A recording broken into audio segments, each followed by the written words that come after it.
दानिश अली अपने बयानों को लेकर अक्सर चर्चा में रहे हैं, लेकिन टीवी चैनलों और हर तरफ सुर्खियों में तब आए जब बीजेपी के सांसद रमेश बिधूड़ी ने बड़ी सभा में दानिश अली को अपशब्द कहा।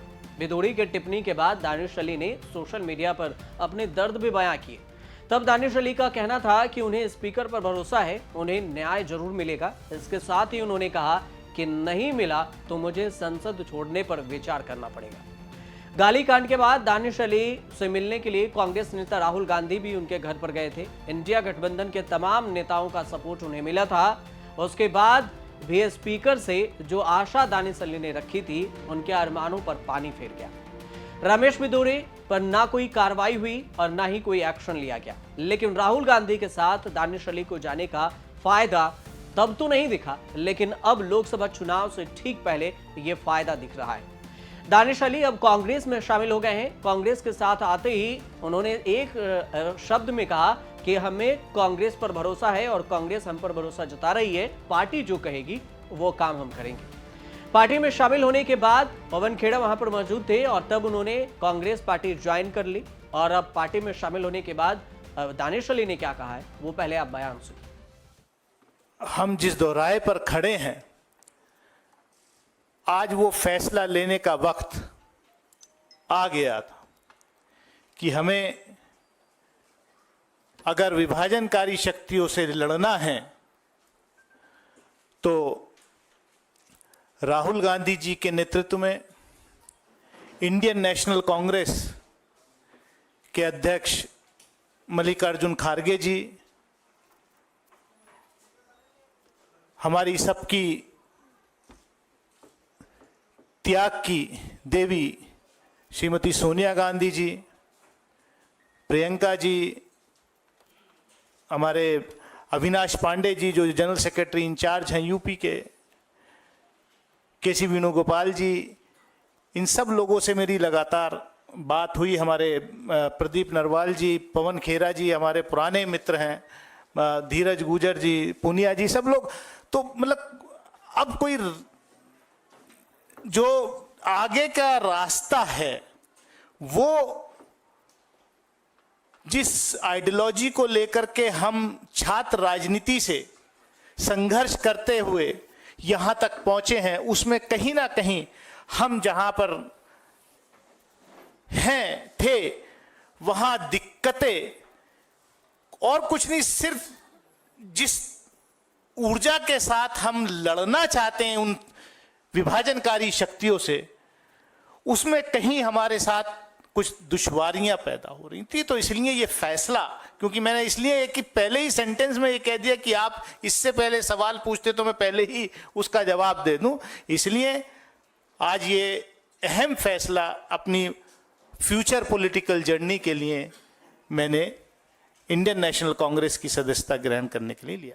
दानिश अली को लेकर अब चर्चा हो रही है कि हो सकता है कि कांग्रेस अमरोहा लोकसभा सीट से उन्हें मैदान में उतारे। अगर अमरोहा सीट से कांग्रेस उन्हें मैदान में उतारती है तो जीत कहीं ना कहीं पक्की मानी जाएगी। दानिश अली का अमरोहा पर काफी दबदबा भी रहा है।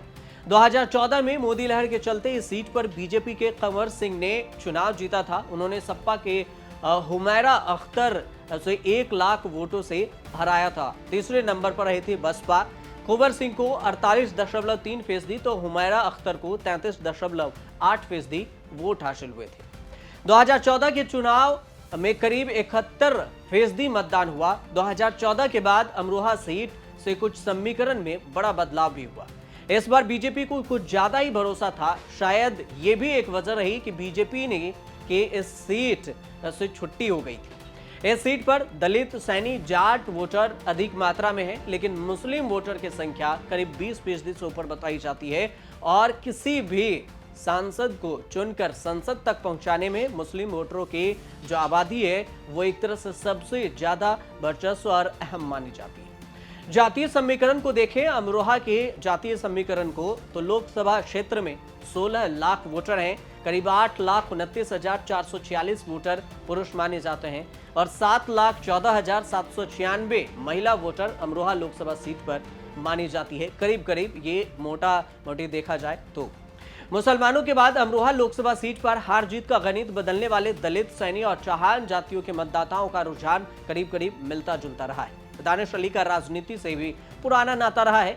उनके दादा कुंवर महमूद अली 1957 में विधायक चुने गए थे। दानिश अली मायावती के करीबी होने के साथ साथ करोड़ों की संपत्ति के मालिक भी रहे हैं। लेकिन जब ये गाली कांड हुआ तो फिर मायावती अपनी पार्टी से दानिश अली को निकाल दी और अब दानिश अली कांग्रेस में शामिल हुए। दानिश अली का जन्म 10 अप्रैल 1975 को हुआ था। 5 भाइयों में सबसे छोटे दानिश अली के जामिया मिलिया इस्लामिया यूनिवर्सिटी से उन्होंने ग्रेजुएशन किया। पढ़ाई के दौरान ही दानिश अली छात्र राजनीति में सक्रिय रहे। दानिश अली ने राजनीति की शुरुआती जनता दल सेकुलर से की थी। जेडीएस के लिए कई साल तक काम करने के बाद दानिश अली 2019 में मायावती की अगुवाई वाली बसपा में शामिल हुए थे। अब 2024 में लोकसभा चुनाव से पहले दानिश अली कांग्रेस में शामिल हो गए।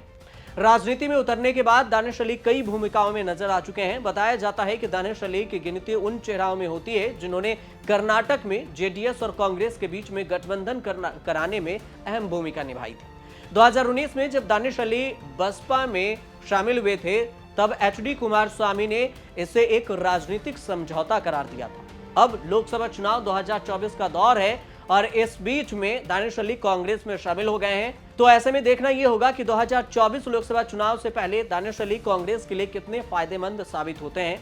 हालांकि अगर उन्हें मैदान में उतारा जाता है अमरोहा सीट से तो अगर जीत जाते हैं तो एक तरह से जीत का स्वाद अमरोहा से चखाने वाले दानिश अली कांग्रेस के लिए एक अहम कैंडिडेट भी हो सकते हैं। लेकिन ये सब समीकरण तब पता चलेगा जब 2024 के लोकसभा चुनाव में परिणाम आते हैं और फिर दानिश अली चुनावी मैदान में होते हैं और फिर जीत कर कांग्रेस की झोली में अपनी सीट डालते हैं। आप देखते रहिए न्यूज़ तक।